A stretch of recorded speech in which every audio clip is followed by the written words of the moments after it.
Assalamualaikum warahmatullahi wabarakatuh. Bagaimana kabarnya kalian hari ini? Semoga kalian semua sehat selalu ya. Dan tetap semangat untuk mengikuti pembelajaran hari ini. Sebelum kita mulai, Ibu berharap kalian semua berdoa terlebih dahulu agar pembelajaran hari ini dimudahkan dan ilmu yang kalian dapat bermanfaat untuk masa depan.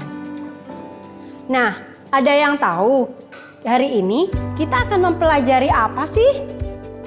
Iya, benar sekali. Hari ini kita akan mempelajari mengenai struktur dan kebahasaan teks anekdot.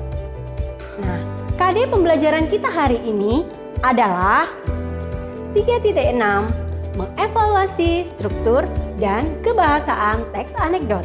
Kemudian 4.6 mencipta kembali teks anekdot dengan memerhatikan struktur dan kebahasaan teks anekdot. Nah, sebelum kita masuk ke materi pembelajaran, kemarin Ibu sudah mengunggah materi pembelajaran, media pembelajaran, dan LKPD yang akan kalian lakukan di LMS. Seperti ini. Baiklah, apakah kalian masih ingat apa sih teks anekdot itu? Nah, benar sekali. Teks anekdot adalah sebuah teks yang berisi cerita lucu atau humor yang di dalamnya terdapat kritikan, sindiran terhadap sesuatu atau seseorang. Setelah mengetahui pengertian teks anekdot, sekarang kalian akan mengetahui apa saja sih ciri-ciri teks anekdot? Yang pertama yaitu bersifat humor atau lucu. Kedua, berisi kritikan atau sindiran. Yang ketiga, mengenai orang penting. Yang keempat, memiliki tujuan tertentu. Nah, dalam hal ini, perbedaan teks anekdot dengan humor adalah jika humor tujuannya adalah untuk menghibur, sedangkan teks anekdot tujuannya adalah membuka fakta di khalayak umum. Yang kelima yaitu mengangkat figur manusia atau karakter hewan yang bisa bicara. Jadi maksudnya adalah tidak hanya manusia yang dijadikan sebagai objek dalam cerita, melainkan juga binatang atau hewan. Baiklah, setelah mengetahui ciri-ciri, selanjutnya kalian akan membahas mengenai struktur teks anekdot. Sudah tahu kan apa saja sih struktur teks anekdot itu? Ya, benar sekali. Struktur teks anekdot ada 5. Yang pertama yaitu abstraksi. Abstraksi merupakan struktur teks anekdot yang terletak di bagian awal paragraf. Yang kedua, orientasi. Orientasi merupakan bagian yang menunjukkan awal kejadian cerita atau latar belakang peristiwa. Selanjutnya yang ketiga yaitu krisis.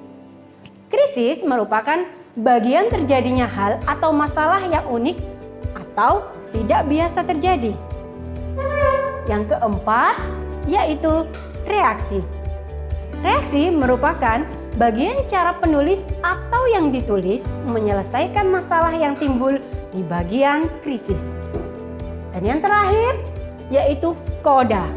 Koda merupakan bagian akhir cerita dari teks anekdot. Setelah mengetahui beberapa struktur teks anekdot, ada materi yang tidak kalah penting, yaitu kebahasaan teks anekdot. Kira-kira kebahasaan teks anekdot itu seperti apa ya?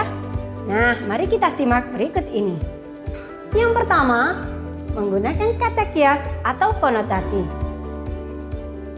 Maksudnya adalah tidak memiliki arti sebenarnya, atau dalam hal ini bisa berupa kata, ungkapan, dan juga peribahasa.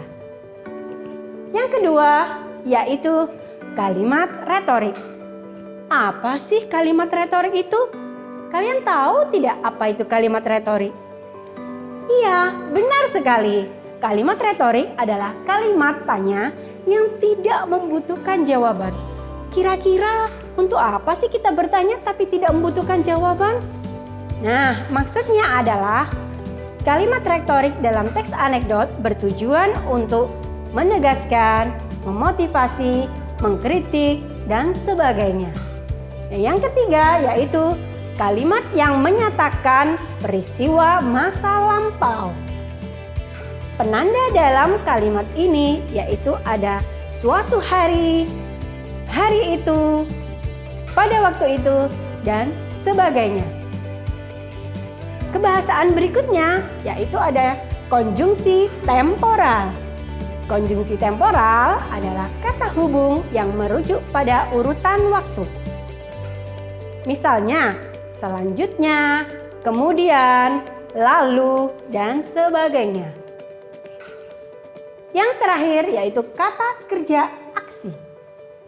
Kata kerja aksi adalah kata kerja atau predikat dalam kalimat yang bersifat aktif. Maksudnya adalah orang tersebut sedang melakukan kegiatan.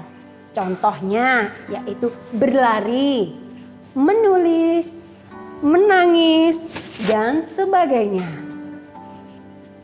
Nah, kalian sudah mengetahui kan pengertian, ciri-ciri, struktur, dan juga kebahasaan teks anekdot. Sekarang, kalian akan memperhatikan sebuah contoh teks anekdot berikut ini. Nah, setelah itu, kalian akan mengerjakan tugas yang sudah Bu Ika lampirkan di LMS. Kira-kira ada pertanyaan kah setelah pembelajaran ini? Nah, jika ada pertanyaan, kalian bisa sampaikan di forum diskusi yang sudah Bu Ika sediakan di LMS. Selain itu, kalian juga dapat menuliskan hasil refleksi pembelajaran hari ini di forum diskusi. Setelah kalian mempelajari teks anekdot hari ini, Ibu berharap kalian dapat memanfaatkan dalam kehidupan sehari-hari. Misalnya, kalian mau membuat kritikan atau sindiran terhadap seseorang atau sesuatu dalam bentuk humor, yaitu teks anekdot. Nah, tetap semangat dan terus belajar. Dan mari kita cintai bahasa Indonesia. Sampai berjumpa pada pertemuan berikutnya. Assalamualaikum warahmatullahi wabarakatuh.